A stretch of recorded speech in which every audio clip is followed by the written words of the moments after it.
Hello, everybody, and welcome to today's video where we will be discussing the one and only truly inspirational Frida Kahlo.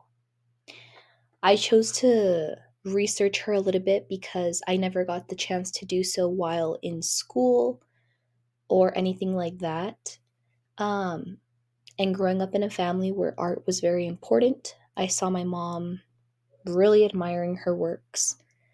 She has a couple of her paintings, her copies, as well as her lover that we will talk about a little bit later, Diego Rivera's books. So I decided to dig in a little bit further and find out why she liked her so much and how her name became to be so popular and how she became so influential still to this day. And I think that that's truly remarkable.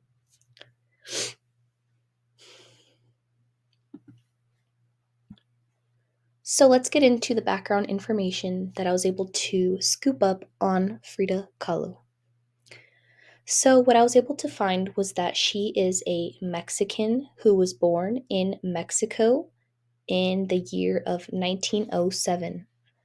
So, because of her father, she was very, very active. He really encouraged her to stay active, especially after her diagnosis of polio. So they grew very close together, which is very beautiful that they had such a close relationship. And she was very talented from a very young age. So not only was she an athlete, but she was also very, very smart. So they were able to enroll her into a very exclusive, renowned national preparatory school. And there was only a couple other ladies who were in the school. And that's what makes this so special because she was one of the few girls let into the school and she was outstanding. So that is just something to notice. Throughout her life, she has had a couple incidents which later turned into some of her greatest works, but whenever she was a student, she broke her pelvis, and this later turned into one of her paintings where she is lying in the hospital bed. I don't know if I included that one in here. I don't think I did. But it's very beautiful if you want to go look at that. Um, but yeah, she also broke her spine. So we can definitely see she's a tough woman, okay? And one of the biggest things about her that I knew even before I started looking into her was that she loves to wear skirts. And I was wondering, why does she like skirts so much? Is she just a modest woman? Does she like the fashion? But it turns out skirts were a great way for her to sort of cover her, her leg. I guess one was a little bit smaller. So it's just crazy. That's something that I never would have even thought about. I would have just assumed, oh, she likes the modesty, she likes the fashion of it. Maybe she just likes to dress a little bit more feminine. But I thought that was interesting, and I think a lot of us can relate to that. Maybe we have some insecurities that we don't feel comfortable showing to the entire world. So the fact that she was even able to tell us that just shows that she is brave and she's strong and she's confident in herself, even though she has those insecurities. She's not afraid to fully shield herself from the critiques that other people might have. So, ending on some of the background information on her, we are going to be moving into some of her favorite works that she's made of mine, and as well as some of her most famous. So, like I mentioned earlier, because of her injuries, she did have some paintings regarding those incidents, such as her broken column. This painting is it just kind of strikes you head on. For me, at least, I mean, the first thing that I notice is obviously the nudity, but as well as just the spine and how you can kind of see into it. Um, Obviously, it's not totally realistic, but she did say she does love to paint herself because she is her best muse.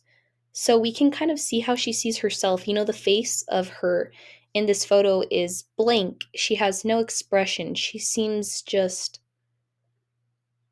lost, she doesn't seem happy, she doesn't seem sad. She seems kind of kind of separated from her own reality, it seems like. But yeah, I definitely think that, especially with the brace, it sort of looks like, because it doesn't look like a dress. But yeah, it's definitely beautiful. And the story behind the second painting that I mentioned is just actually insane when I read about it. So, this is the suicide of Dorothy Hale, and this was actually one of her close friends. So, I don't remember exactly who. I think it was her mother. Her mother of the Dorothy's mother asked her to create a mural of Dorothy in remembrance for her, and they asked Frida, and Frida made this. And when you see that, it's very striking.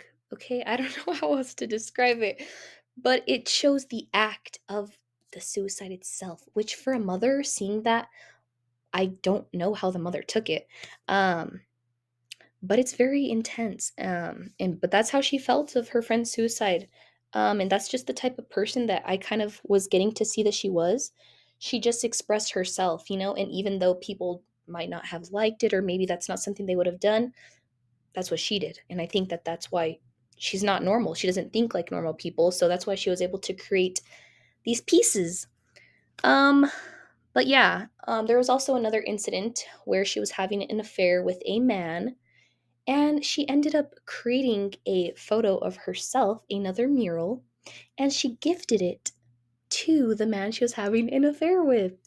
And his wife, after they decided to move into a different house, she told him, we're going to leave this one behind, okay? We don't need to bring this memory of your affair with us into our new house, which was probably a good call on her end. And then this last photo that I decided to include is actually of one of Frida's nurses that was taking care of her as an infant. So it's called My Nurse and I, and she did make it in 1937. And when I was reading about this, it said that Frida decided to put that mask on the woman's face because she couldn't quite remember the woman, but she did remember a strong presence of somebody taking care of her. So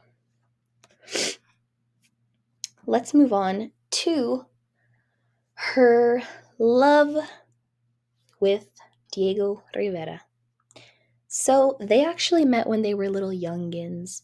I don't know if they were exactly each other's first loves, but I do know that they met each other in the preparatory school, and they ended up reconnecting a little bit later on in life. And from what I know, they only married each other. So, yes, how did they meet? So they first met, yes, in the preparatory school, but it wasn't until they got a little bit older when they started taking things a little bit more serious and getting into that relationship phase. Even though Frida's mother was advising her not to marry him because, mothers have their senses about people, she decided to anyways. When you're young, you're in love, so she trusted her heart. But because her mother maybe sensed it, Diego did have multiple affairs with other women, but Frida was very loyal up until one point where they did separate. But apparently they got back together very soon, and for the rest of their marriage, they did actually have separate houses.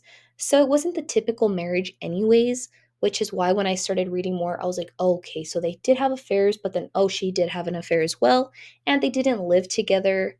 And they seemed to just be both kind of, I don't even know the word, but you could tell that they were both very individualistic in the things that they created and the way that they lived.